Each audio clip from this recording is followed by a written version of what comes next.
Yes, alright. Nkulamusizaako nnyo mukwano gwange yonna gy'osinza obba ng'otuwuliriza. Bwe kwekuumira ku mayingo gano aga Yugi Update TV era ng'okola ky'amaanyi nnyo okuba nga buli nsonda yansi yonna gy'osinzira okuba ng'otuwuliriza nti amayingo gano gaba gakutuukako era nga otuninze in Yugi Update TV. Tubebaza nnyo ekyensusso mwebale ogw'omulimu ogw'amaanyi gwe mukolo gw'obutaweera gwe mukwano gwange ali eyampuliriza. Robert Kyagulanyi Ssentamu President wa National Unity Platform agenze mu maaso n'okunnyonnyola bannamawulire engeri munywanyi we Nfaafe bodyguard we Eddie Mutwe amanyikiddwa nga Edward Ssebuufu engeri gye yakyunyizibwamu ng'ali mu mikono gy'ebitongole bye tusuubira okuba nga ebikuuma ddembe. Kaakati Robert Kyagulanyi Ssentamu agenze mu maaso n'okuba nga analeetinga story eno ng'agamba eno story Eddie Mutwe nga we yagimuwadde wagenda okuba ng'agibawa era abirambise bulungi nnyo n'abisengeka ng'abanyumiza emboozi gy'ajje ku Eddie Mutwe. Jjukira nti nno twogera bino byonna Eddie Mutwe ono yali yawambibwa n'atwalibwa abaalabibwako mu uniform ezaalinga ez'ebitongole ebikuuma ddembe ng'ekya jeeti. Ebitongole bye tulowooza nti nno bikuuma ddembe eri bannayuganda wabula bizuuse ng'ate bimalako mazzi bannayuganda mirembe. Eddie Mutwe yakwatibwa ng'ali mu municipality ey'e Mukono bwe yawuzibwawo n'amala ennaku nga bamunoonya nga takubikako kya mulubaale. So oluvannyuma twalabako ebifaananyi nga bifuluma saako ne ku social media platform nga General Muhoozi Kainerugaba Chief of Defence Force avaayo nga yeewaana ng'agamba banoonya Eddie Mutwe temutawaana munoonya kubanga nze amuyina era namuterese mu basement yange ndi mumuyigiriza Lunyankole. Kale nno Eddie Mutwe oluvannyuma lw'okuba nga yavudde era n'azuuka jjukira nti nno ennaku eziyise emabega we yalabikako byatwalibwa mu kooti ey'e Masaka, main court ey'e Masaka, ekkomera eyo gye baali babasibidde. Kaakati Robert Kyagulanyi Ssentamu yatindigga olugendo n'agenda alambule ku bodyguard we munywanyi we Nfaafe Eddie Mutwe eyali akwatiddwa ng'adetainingiddwa.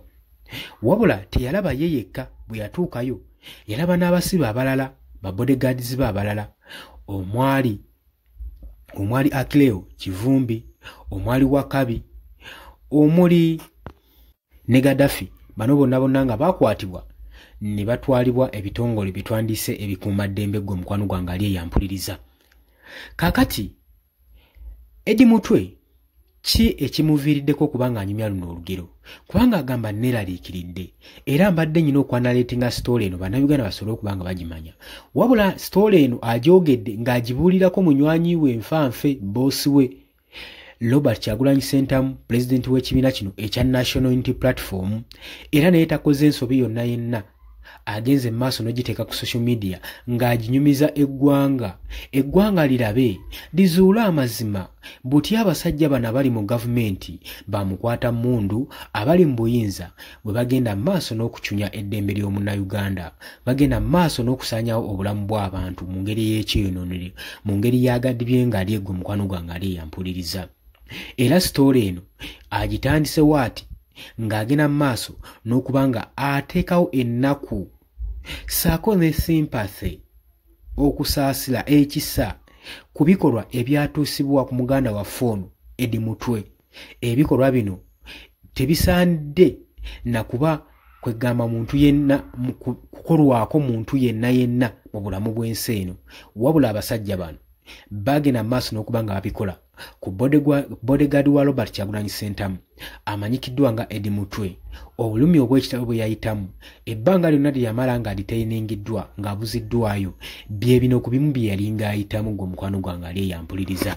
Oyinza okulowooza nti omusajja yali eyo ng'ali amalawundi naye ng'ekituufu omusajja yali akyunyizibwa, omusajja yali ayagala kuttibwa mu bufunze kubanga ebikolwa byonna ebyamukolwako byali biraga butemu, byali biraga kumutta era singa baalinawo waazi ey'okumutta nga tebagenda mu following up era Eddie Mutwe obulamu bwe osanga nabwo bwandigenze bwe butyo. Oli ku Yugi Update TV kosinza obanga otuwuliriza webale kwekuumira ku mayingo gano. Ngamba gwe atannatweyungako kirira wansi waliwo ekigambo subscribe kikoneko oberenga otweyungako era tuwerabirako na mukadde kakuyambeko okuleetera notification message okulaba ng'ofuna buli bubaka obujja ku channel eno gwe mukwano gwange ali eyo abali ebulaayi mutala w'amayanja mbaanirizaako nnyo sinza kubeerabira kuba mukola kyamaanyi nnyo okuyimirizaawo amayengo gano.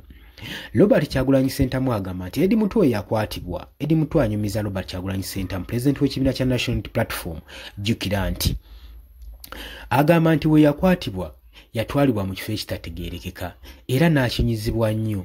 Eyo gye baali bamukwatidde mu bukolidoozi bwabwe gye baamusibira, agamba nti waliyo sipiika eyalinga evaako ekiroboozi ekinene ennyo.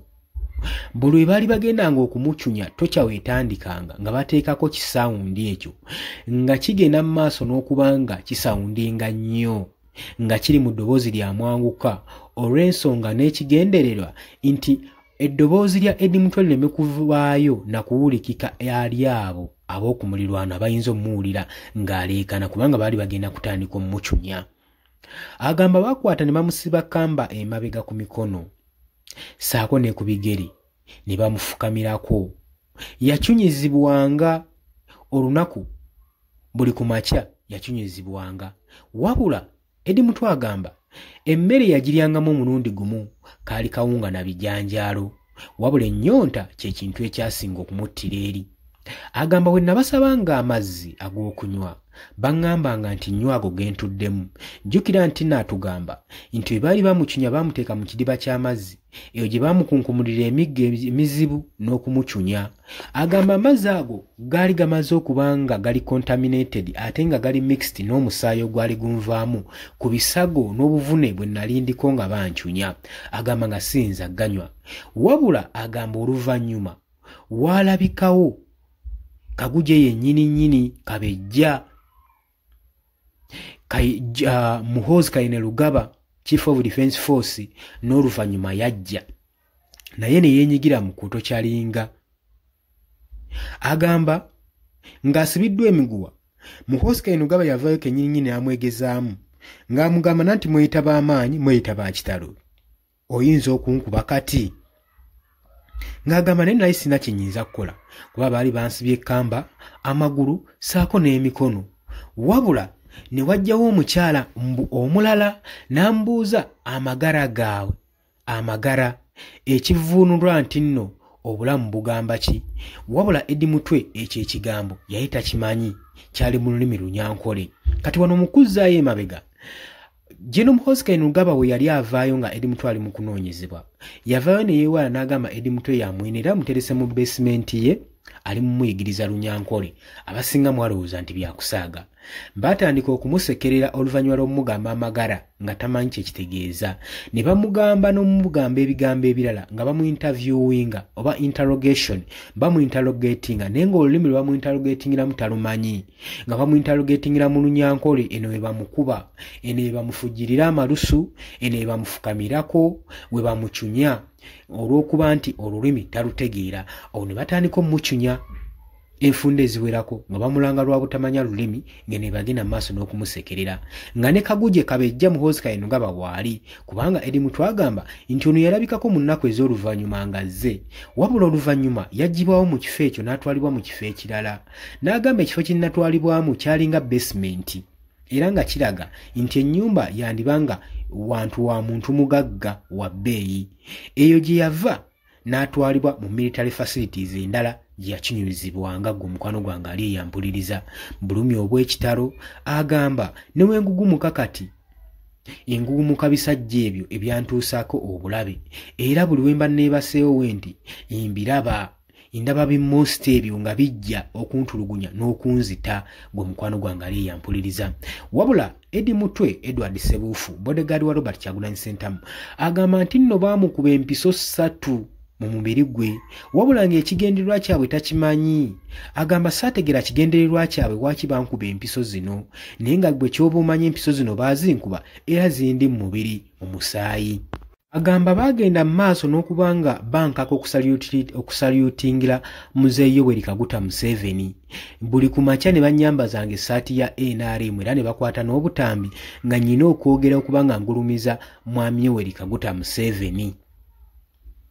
Ebyo emboozi ya Eddie Mutwe wabula agamba nti oluvannyuma yakwatibwa n'atwalibwa e Masaka era Robert Kyagulanyi Ssentamu gye yamusingana okumulambulako wabula agamba nti oluvannyuma Robert Kyagulanyi Ssentamu ng'amaze omulaba bamuteeka ku gun point gwe mukwano gwange ali eyo ampuliriza ne bamugamba asalutingire era apraising mwami Yoweri Kaguta Museveni saako ne Muhoozi Kainerugaba gwe mukwano gwange ali eyo ampuliriza olwo n'oluvannyuma ne bamukwata ka vidiyo ng'agenda maaso n'okugulumiza mwami Yoweri Kaguta Museveni ng'agezaako okunafuya Robert Kyagulanyi Ssentamu eyenna emboozi bwetyo bwe badde naye twagala okugamba nti mwenna abali eyo abalwanirira enkyukakyuka temuggwamu maanyi bino nga mubirabye mumanye nti nno bino ebintu bibaawo buli nkyukakyuka bwe banga enaatera okujja ebikolwa nga bino ebyeffujjo bibaawo olw'ensonga nti nno baba batuuse ekiseera ekinafuwa ng'era nga batiitiizi baba batuuse mu kaseera ak'okutya olw'ensonga nti nno tebabawo na kyakusalawo na kyakkola kubanga buli kye bakola kyonna kiba kibazzabuza mabega kati gwe njagala otegeere ekibiina kya National Unity Platform omukulembeze waakyo tavangayo kwekalakaasa kati banoonya buli pointi ekwatirwa gye bayinza okukwatiramu abaana bano bonna abawagizi ba members b'ekibiina kino ekya National Unity Platform ekyababuze kati yene engeri gye balina okubakwatamu bagenda bakwata era abasinga mubeere vigilanti bagenda bakwata mu ngeri weeti babatuuseeko obulabe Segirinya Muhammad watu we yafa bino ebiyiso bye bamukubye temulowooza nti nno just biri awo weebityo wabula olowooza kigendera ki eky'omukuba empiso ate ali mulwadde nti baali bamutreatinga ebyo byonna olina obbimanya era olina obbanga obyegendereza wabula enkola kati gye baatandise olw'okubanga tebalabayo beekalakaasa banoonya ab'okutta tebabalaba banoonya ab'okusiba tebabalaba olwa system Robert Kyagulanyi Ssentamu gye yatandikawo etaliimu kwekalakaasa kati ebikolwa nga bino bigenda kubanga byeyongera mu gavumenti mugenda kubanga mubiraba naddala nga tusemberedde akaseera kano aka general election aka 2026 kitegeeza ki mulina kwebeereramu mulina kubeera bulindaala oli ku Yugi Update Civic osinzira obanga otuuliza gwe mukwano gwange watana tweyungako kirira wansi waliwo ekigambo subscribe kikooneko obeere nga otweyungako ddala bulungi nnyo tugenda maaso n'okusaasira abooluganda ba bodyguard ono Eddie Mutwe olw'embeera gy'ayitamu naye katusebe Mukama Katonda asobole okuba nga amusuusa